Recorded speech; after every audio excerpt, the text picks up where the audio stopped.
Susno 2J marah putusan PK kasus Vina baru keluar 3 bulan. Ex-Kabareskrim Polri Komjen Purn Susno 2J meradang. Ia menyentil putusan sidang peninjauan kembali PK terpidana kasus Vina Cirebon yang dinilai terlalu lama diproses oleh Mahkamah Agung, MA. Semestinya Hakim MA sudah bisa memutus sidang tersebut dengan menutup mata, lantaran bukti-bukti yang menunjukkan kasus itu adalah pembunuhan sudah rontok berguguran. Para terpidana, yang kini mendekam di bui, juga bukan pelakunya. Susno begitu kesal ketika mendengar bahwa hasil PK terpidana baru keluar 3 bulan lamanya. Apa yang dibaca, emangnya 1000 halaman? Kita yang menggaji Hakim Agung, kita enggak senang. Mudah-mudahan dengar, kita yang menggaji Hakim Agung, saya bayar pajak bertani, bayar pajak pensiun, pajak lain-lain. Baca gitu aja 3 bulan, kurang kerjaan, ujarnya kesal seperti dikutip dari Nusantara TV yang tayang pada Jumat, tanggal 6 September tahun 2024. Ex-Kapolda Jawa Barat tersebut juga menyinggung hakim jika berkas-berkas sidang PK yang diproses oleh Hakim Agung terlalu lama. Ia menyimpulkan bahwa hakim itu tidak mengikuti kasus yang sudah dibahas sekitar 3 bulan lebih. Berarti dia tidak pernah dengar di TV. TV ini sudah geger senusantara tentang masalah ini. Dan, para terpidana itu sudah dipenjara 8 tahun gitu, kok 3 bulan. Apa yang dipikirkan? Itulah skala prioritas. Mereka, para hakim, belum pernah masuk penjara. Saya pernah. Enggak enak, ujar Susno kesal. Susno melanjutkan jika hasil PK Saka Tatal menyatakan bahwa Saka tidak bersalah, maka ke-7 terpidana lainnya juga akan dinyatakan hasil yang sama. Pasalnya, Saka dan ke-7 terpidana dipidana karena pasal pembunuhan berencana. Tidak mungkin bersama-sama tapi putusannya berbeda. Dan juga kalau menurut saya, kalau hakimnya benar, mudah-mudahan Mahkamah Agung dengar. Ngapain berlama-lama kalau perlu Senin depan diputus ya, katanya. Menurut Susno, apa yang menimpa para terpidana kasus Vina Cirebon serupa dengan kasus yang menimpanya dulu. Ia pun sama-sama menjadi korban dari kasus yang direkayasa. Iya, saya pernah dikhianati juga kan? Pernah direkayasa juga kan? Enggak enak, katanya.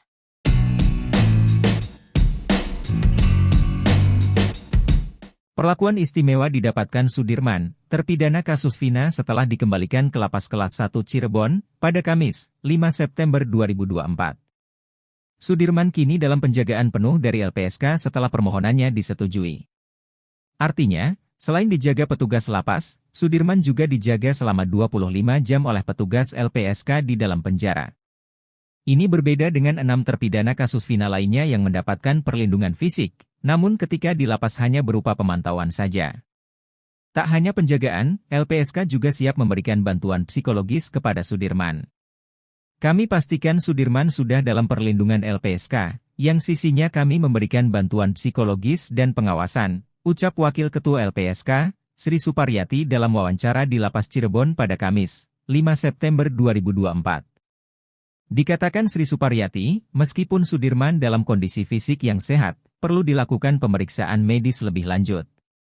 Secara fisik, Sudirman sehat, tetapi memang perlu dicek kembali berkaitan dengan medisnya, ujar Sri.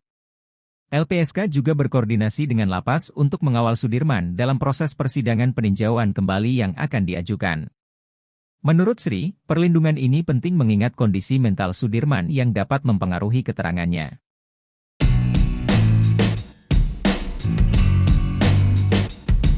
Sebelumnya tim khusus bentukan Kapolri untuk mengungkap kasus Vina dianggap melempem. Hal tersebut karena hingga kini tim sus kasus Vina terlihat diam dan tidak memberikan informasi terkait perkembangan penyelidikan kasus Vina. Namun hal lain diungkap oleh pakar psikologi forensik, Reza Indragiri Amriel. Reza Indragiri menduga tim sus kasus Vina sudah punya kesimpulan dari penyelidikan kasus Vina. Firasat saya, tim sus dimaksud sudah punya simpulan tentang tidak adanya pidana di balik kematian tidak wajar Eki dan Vina, kata Reza dalam keterangan yang diterima, Kamis, 5 September 2024. Reza Indragiri juga menduga tim sus sudah menyimpulkan adanya pelanggaran etik oleh personel Polres Cirebon dan Polda Jabar. Reza Indragiri pun mendesak Mabes Polri segera umumkan hasil kerja tim sus kasus Vina. Menurutnya, hasil kerja tim sus itu patut disodorkan sebagai alat bukti baru pada peninjauan kembali. Mulia sekali jika Polri melakukan itu. Jadi, Polri tidak hanya memproses hukum orang yang bersalah, tapi juga menginisiasi langkah hukum guna membebaskan orang yang tidak bersalah, katanya. Reza menilai sikap Mabes Polri sedemikian rupa juga secara tidak langsung akan memberikan justifikasi ekstra bagi perlindungan yang LPSK kenakan kepada para terpidana.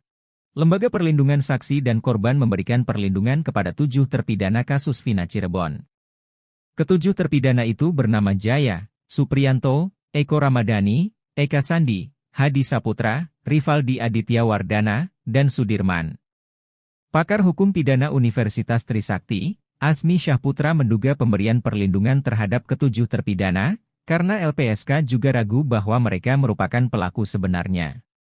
Jangan-jangan LPSK melihat bahwa mereka, 7 terpidana, adalah korban yang perlu mendapatkan perlindungan karena mereka dimasukkan atas laporan palsu, katanya seperti dikutip dari salah satu TV swasta, Rabu, 4 September 2024. Pasalnya, tak mudah bagi LPSK untuk memberikan perlindungan hukum terhadap seseorang. Sebaliknya, LPSK tidak memberikan perlindungan terhadap Ibtu Rudiana, Pasren dan Kahfi. Padahal, Ibtu Rudiana merupakan ayah dari korban almarhum Eki. Sementara kesaksian Pasren dan Kahfi yang menguatkan bahwa kasus itu adalah pembunuhan.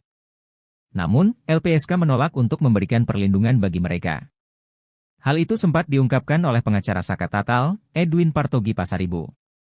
Edwin mengatakan LPSK menolak karena keterangan yang diberikan ketiga orang tersebut cenderung tidak konsisten dan menutup-nutupi kasus yang sebenarnya terjadi.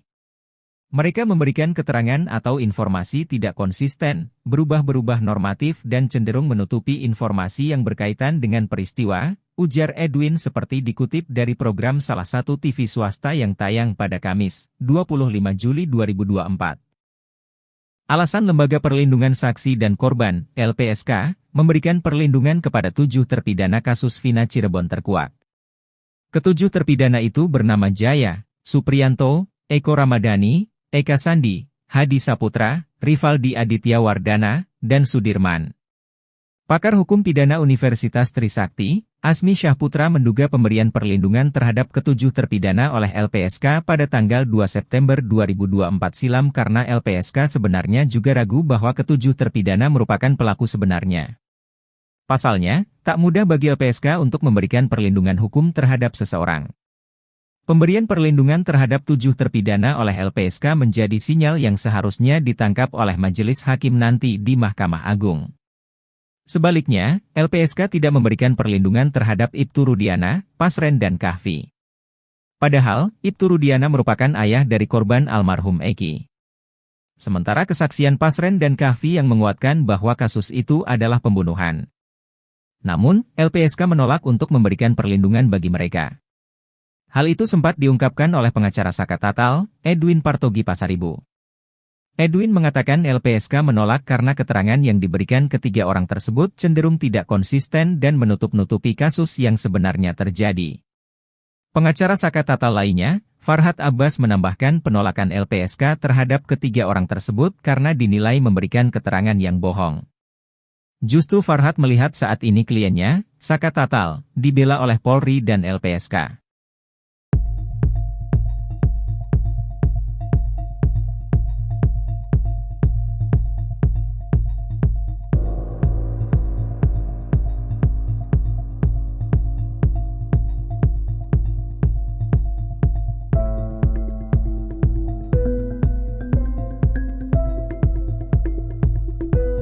Jika kepolisian atau bahkan Kapolri kerap menggaungkan Scientific Crime Investigation, SCI, sebagai metode utama mengungkap suatu kasus, kini muncul istilah Mystic Crime Investigation.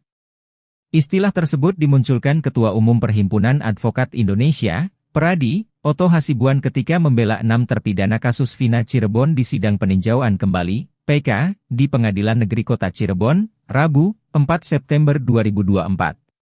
Keenam terpidana itu adalah Eka Sandi, Jaya, Supriyanto, Rivaldi Aditya Wardana, Eko Ramdhani dan Hadi Saputra. Seyogianya, argumen yang sama digunakan untuk PK terpidana Sudirman, namun sidang untuk Sudirman digelar terpisah. Menurut Otto, para penegak hukum, terutama polisi yang paling awal mengusut kematian Vina dan Eki, mendasari pembuktian awalnya dengan mistis, yaitu kesaksian Linda yang sedang kesurupan. Kepercayaan akan keterangan arwah Vina itu disebut Otto sebagai metode Mystic Crime Investigation yang berlawanan dengan SCI. Kesaksian seseorang yang kerasukan diutamakan dan menomorduakan bukti ilmiah sesuai metode SCI. Awalnya, Otto menjelaskan, pembuktian kasus Vina Cirebon hanya mengutamakan keterangan saksi dan tersangka. Bahkan, pengakuan didapatkan dengan metode kekerasan dan penyiksaan. Minimnya penerapan SCI bahkan diakui sendiri oleh Kapolri yang juga memberi sorotan pada kasus viral itu. Otto menyebut pembuktian kasus Vina Cirebon yang didasari keterangan saksi yang kesurupan sebagai kenaifan.